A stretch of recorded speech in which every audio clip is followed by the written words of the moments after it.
Hello there, welcome back. Sorry for the delay. I've been away at a stag do in Amsterdam, so that wrote me off for a few days afterwards, and I attempted to have a little bit of a tidy up in the barn, and to be honest, I don't think you'd really notice, but it was hard work. Anyway, I'm back at it now, and what I'm going to be working on now is the Saab 9000 behind me.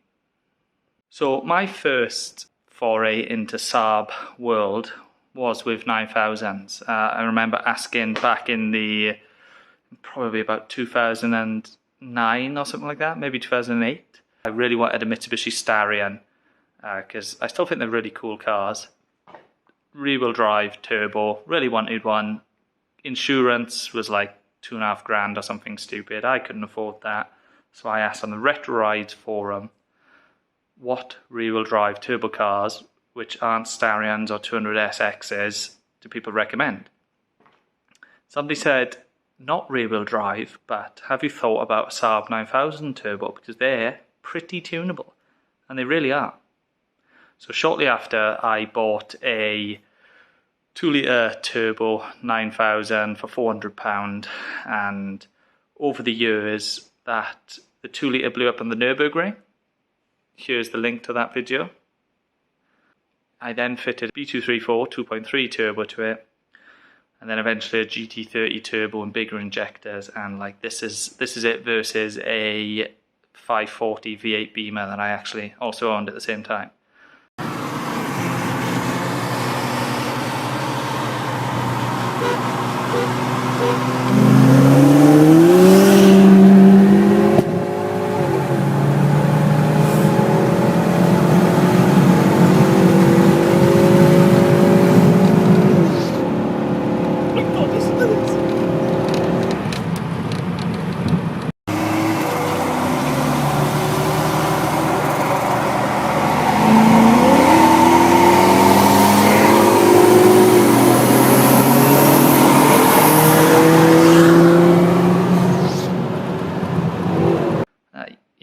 Night and day difference. And that's why I'm not really a big fan of V8s, because I think majority of the time the manufacturer has not put any special technology into the engine. They're very inefficient. You know, they've not tried to push, 4 litres, and they're making the same power per litre as like a 2-litre Ford Focus. It's rubbish.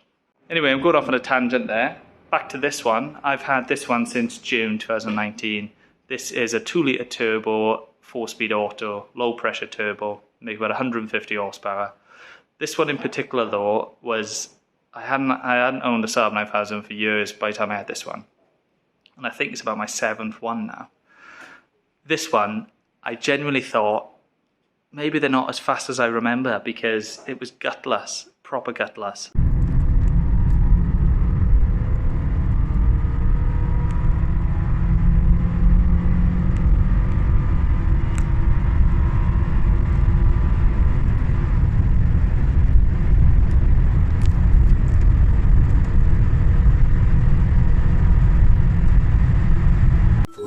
Days later.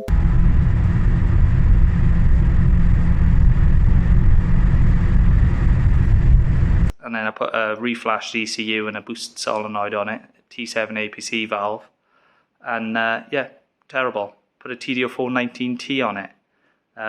Even embarrassed myself with one of the boys in work who had a 316 diesel Beamer with 2-litre diesel. Because Beamer do that thing where the engine doesn't always match up to what's on the back. But it was a 2-litre diesel, and he had it remapped, and they're supposed to be 200 horsepower. And I was like, yeah, my Saab 9000 will hammer it. Because back in the day, my 9000s were quick. Anyway, he hammered me. He absolutely hammered me. And I was like, maybe these rose-tinted spectacles have made a mockery of me. But no, I found out eventually that the timing chain was so slack in it, the valve timing was out. That's why I originally said with the Saab 900, when I put a chain on it, I bet it'll pick power up. But that valve timer was still in time. So I now go back on that. My 900 wouldn't pick any power up off a chain. But this, night and day difference. Anyway, when I picked this up in June 2019, the person I bought it off wasn't interested in the car whatsoever. He'd had an AMG Merc which he was taking back to the dealership in London to hand it back in or whatever, his lease had ended. And he got there and he said, any chance there's some crap car for me to buy to drive home? And they said, well, here's this Saab 9000 that somebody's abandoned. So he bought that off them for like 500 quid and drove it back to Devon. He said he hadn't checked the oil or anything, and when I did, there was no oil on the dipstick. So I think previously this engine had been run out of oil because it had a few leaks and it was a very noisy engine.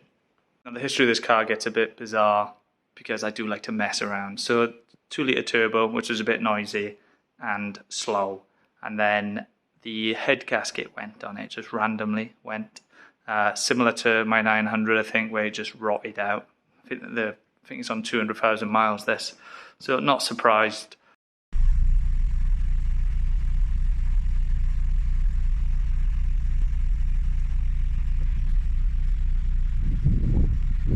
I didn't bother doing the 2-litre head gasket. I took the engine out. I had a spare 2.3 B234 and I chucked that in there. Also put the 19T and the bigger injectors on it, and it was fast. It was incredibly fast. Oh no, I stopped the video. Now I've started it again. Right, okay. Oh, okay, no.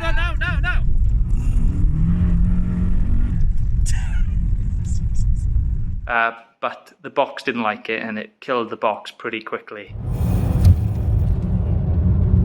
That was wheels spinning. No, I don't think it was. Maybe not the box. Oh, brilliant. So we've broken something. Why did this always happen? Okay.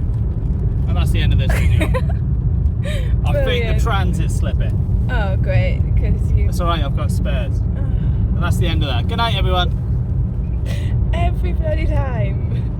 At a guess, it was probably about just under 300 horsepower, maybe a bit more. Yeah, so pains me to say this, but that engine, I actually chucked shells and a fresh chain in and a gasket, the 2.3, and it suffered low oil pressure within a month. Within 1 month, the oil light came on at idle. I don't know why. No doubt I've done something wrong there. I'll be honest, I didn't mic the journals, I didn't plastic gauge them. It was a scrapyard engine, but it looked in good health, and I just thought I'd be buy-in and have a 200,000 miles of life out of it, but I probably should have done a bit more work rather than just chucking shells in it. Who knows? But the B234 came back out. The 204, which was originally in it, which had a slack chain and blown head gasket, I put fresh head gasket and a chain on it, and it went back in. Went to the dyno, made 255 horsepower.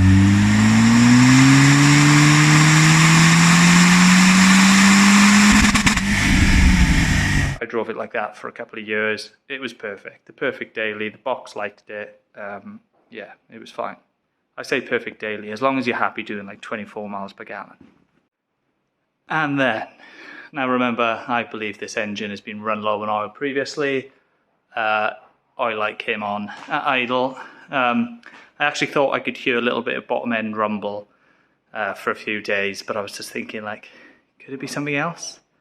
Could I be mishearing it? No, I'm not lucky enough to, you know, hear bad noises and then be nothing. I can hear a quiet noise and it's going to be the worst thing. So yeah, oil light is on at idle, a little bit of bottom end rumble, and it has just sat here since. When was that? Back end of 2020, I think. I tried to sell it as it is with a noisy engine, and I think I dropped my price to £400 in the end, still at MOT. And yeah, nobody would go for it. The only people who messaged thought it was a fully working car for £400, and they were still like, you know, is there anything wrong with it? For £400, mate, it's 255 horsepower luxury Saab 9000, come on.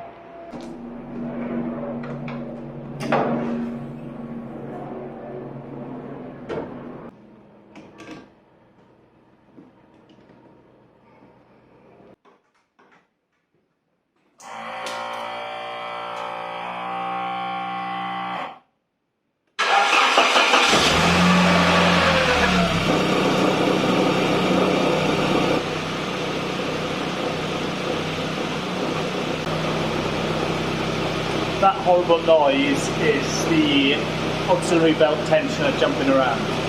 Not the engine, the oil light is off.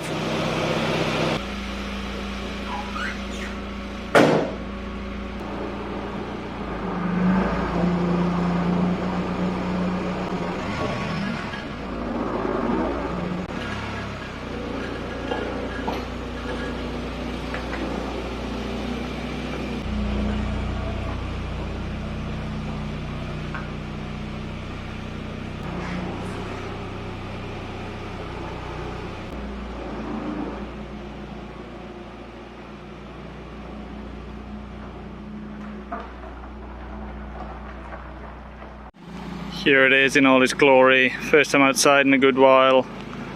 Very thick with dust.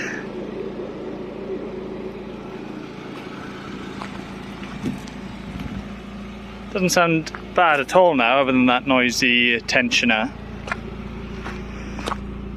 It's like a little hydraulic damper on the tensioner and they go bad.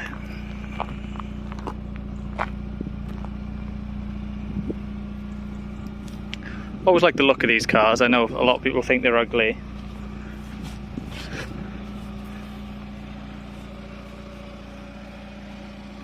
Let's go give it a clean.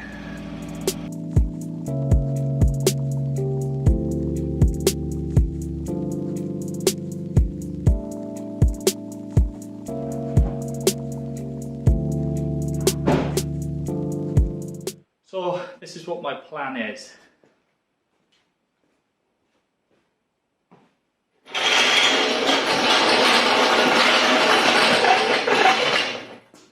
I'm going to Saab swap it.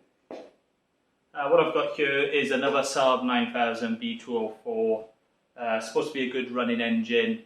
The plan is to, similar to what I did with the scimitar engine, is pull the balance shaft out of it and block them up with a kit from Nick at Griffin Performance Engines.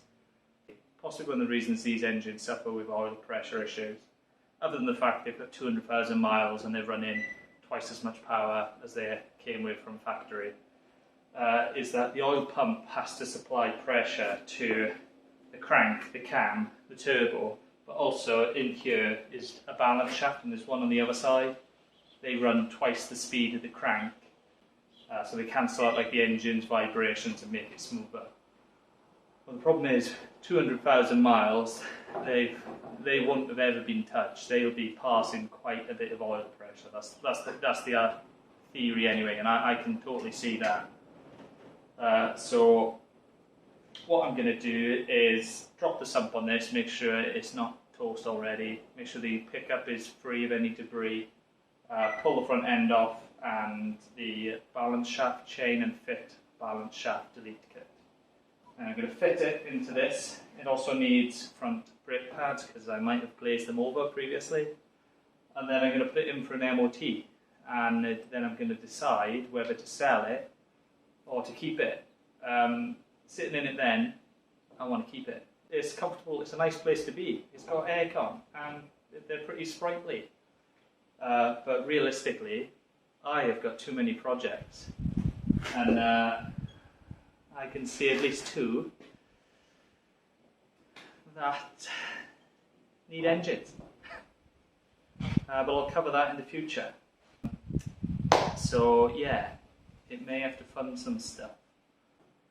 I'm going to end this video here. I know it's not really it's not been a very comprehensive video, but I've got a normal job and I can only do this stuff in the evenings, and 2022 has been quite a busy year. Basically all the stuff that got cancelled in 2020 and 2021, I've been doing it in 2022. So not always got the time or finances to just throw engines in my fifth and sixth car. So rather than leave you with nothing, I thought I'd just chuck this video out here, show them what my plan is, and then next video hopefully we're doing some strannering. Hope you enjoy, thanks for watching, and I'll see you next time.